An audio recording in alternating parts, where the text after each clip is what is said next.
Hello, welcome to my channel. मैंने पहले ही अपने चैनल पे इंडियन पिनल कोड और बाकी सारी जो भी सेक्शंस हैं आईपीसी सीआरपीसी पढ़ाया था, बट अब उसका नाम चेंज हो गया है, बीएनएस हो गया है, भारतीय न्याय संहिता।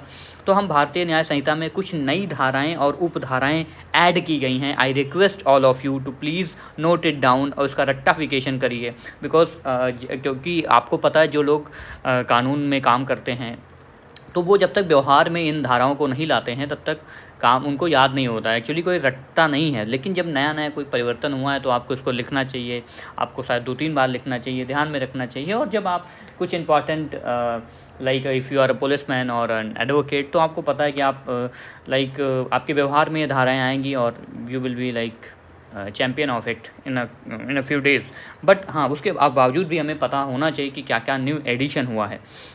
जैसे चाइल्ड, ये बालक बालिका की परिभाषा सेक्शन 2 सब क्लॉज 3 में दिया गया है। सेक्शन 48 देखो, अभी पहले आप देखोगे आईपीसी का 48 तो उसमें कुछ आपको कई सारी और चीज़ें मिलेंगी, तो ये आपको नए सिरे से ये चीज़ें याद रखनी है। सेक्शन 48 भारत में अपराधों का भारत से बाहर दुष्प्रेषण, तो यहाँ पे सेक्शन 48 को ध्यान में रखना होगा। भारत में जो भी अपराध होते हैं वो भारत से बाहर जब उनका दुष्प्रेषण होता है।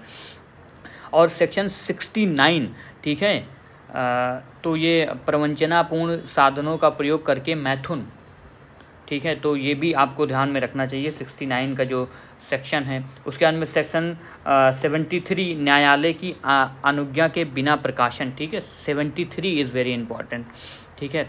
86 एक सेक्शन है जिसमें क्रूरता के बारे में बातें की गई हैं। एक 95 अपराध कारित करने के लिए बालक को भाड़े पर लेना, नियोजित या नियुक्त करना, ठीक है। अगर अपराध करने के लिए किसी को ना हायर कर रहे हैं बच्चे को, तो वहाँ पे 95 सेक्शंस होगा। मॉब लिंचिंग इतना बड़ा इशू था तो 103 का सब क्लॉज 2, उसमें मॉब लिंचिंग में अगर मृत्यु हो जाती है तो उसके बारे में ये बात करता है 103 सब सेक्शन 2। वैसे है अगर 117 सेक्शन 4 ये बात करता है मॉब लिंचिंग में अगर घोर उपहति हो जाती है, लाइक कोई बहुत बड़ी क्षति हो जाती है, राइट, तो उसके बारे में बात करता है। वैसे ही 117 सब क्लॉज 3 ऐसी लाइक ऐसा उपहति मतलब ऐसा लाइक लॉस आप कह सकते हैं जिसमें अस्थायी विकलांगता या निरंतर किसी व्यक्ति को लाइक पैरालाइज की कंडीशन हो जाए या उसको कुछ ऐसी कंडीशन हो जाए जो जीवन पर्यंत उसको झेलना पड़े, ऐसा कोई लॉस किसी व्यक्ति विशेष के साथ होता है तो वो 11 और ये मॉब लिंचिंग के रिस्पेक्ट में ही है। और उसके बाद में संगठित अपराध ना, संगठित अपराध जो सेक्शन 34 हुआ करता था, या आप वैसे कह सकते हैं कि पहले आपराधिक षड्यंत्र की धाराएं होती थी, तो वहाँ पे 111 जो है संगठित अपराध के संबंध में है। उसके बाद में 112 छोटे संगठित अपराधों के संबंध में है। 113 आतंकवादी कृत्य के बारे में है ना, तो देखो ये सब पहले नहीं था, ये अभी न्यू एडिशन हुआ 113 आतंकवादी कृत्य।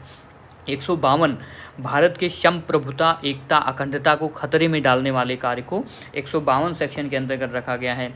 197(1), ठीक है, इसके सब क्लॉज डी में ये भी देखो, भारत के एकता अखंडता सुरक्षा में भ्रामक जानकारी जो लोग फैलाते हैं ना कि दिस दैट एवरीथिंग, तो इंटरनेट पे और काफ़ी सारी चीज़ों में, तो ये सेक्शन भी वहाँ लग सकता है जिसका टाइटल है section 197 clause 1 sub clause D. तो ये जो है भारत की संप्रभुता एकता अखंडता या सुरक्षा भ्रामक जानकारी प्रकाशन, राइट। 226 देखो, 226 में पहले क्या होता था आपने पढ़ा होगा, बट अभी सब अपसाइड डाउन हो गया है, तो आपको ये फिर से याद करना पड़ेगा। यह है विधि विरुद्ध शक्ति का प्रयोग करने या विरत रहने के लिए आत्महत्या का प्रयत्न, ठीक है। तो ये भी, ये देखो, ये नई सेक्शन है, तो ये आप देखना, विधि विरुद्ध शक्ति का प्रयोग करने या विरत रहने के लिए आत्महत्या का प्रयोग, तो ये देखो ना, ये सेक्शन भी काफ़ी इंपॉर्टेंट है। मतलब 309 तो हटा दिया गया, 309 आत्महत्या वाला हटा दिया गया, बट यहाँ पर एक ऐड हुआ है, ये ध्यान में रखना आपको। स्नैचिंग जो होता है ना, झपट मारी जिसको बोलते हैं, चैन स्नैचिंग वगैरह आपने सुन रखा होगा, तो यहाँ पे 304 लगेगा। पहले 304 क्या होता था, 304A होता था, 304B होता था, तो वो सब अब हट गया है, ठीक है। और उसके बाद में 305 बी क्या है, उस यातायात के साधन की चोरी जो माल या यात्रियों के यातायात के लिए उपयोग किया गया हो। देखो जैसे कोई ऐसा यातायात है जिस पे पैसेंजर आते जाते हैं या उनकी माल की ढुलाई होती है, तो ऐसे अगर यातायात साधन की चोरी किया जाएगा तो 305 का सब क्लॉज बी लगेगा। उसके बाद में 305 का सब क्लॉज सी तब लगेगा जब माल या यात्रियों के यातायात के लिए उपयोगी साधन से किसी वस्तु या माल की चोरी हो जाए। मतलब अगर तुम यातायात को ही चोरी कर लोगे तो 305 का बी लगेगा, लेकिन उस यातायात में कोई सामान रखा है जिसमें लोग आ जा रहे हैं, ठीक है, सामान आ जा रहा है, तो वहाँ पे 305 का सी लगेगा, ठीक है। उसके बाद में 305 का डी, किसी पूजा स्थल पर मूर्ति की चोरी हो जाना। देखो कितना इंपॉर्टेंट सेक्शन है। देखो कितने साउथ इंडियन टेम्पल से या नॉर्थ इंडियन टेम्पल से कितनी बार हमें ऐसी खबरें न्यूज़पेपर में आती है कि लोग मूर्तियाँ चुरा लेते हैं, ठीक है। दिस इज सच अ, क्या बोला जाए, तो किसी पूजा स्थल से मूर्ति या प्रतीक की चोरी करना, तो इसको 305 के डी में ऐड किया गया है। This is a good step actually. हमें कितनी बार विदेशों से हमें लाइक एग्रीमेंट करने पड़ते हैं, भैया हमारी मूर्ति लौटा दो।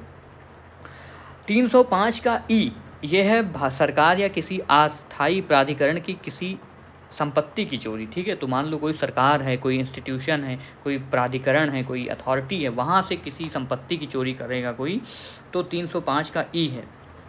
एंड 324, ये लो 323-24 पहले किसके लिए होता था, लाइक मारपीट के लिए होता था, लेकिन अभी 324 का सब क्लॉज 3 सरकारी स्थानीय प्राधिकारी की संपत्ति की दृष्टि, ठीक है। तो ऐसे ही सरकारी प्राधिकारी की कोई संपत्ति है तो उसको नष्ट कर दो, ऐसे कर, तो ये सारी चीज़ें के लिए 324 का 3 सब क्लॉज 3 लगेगा।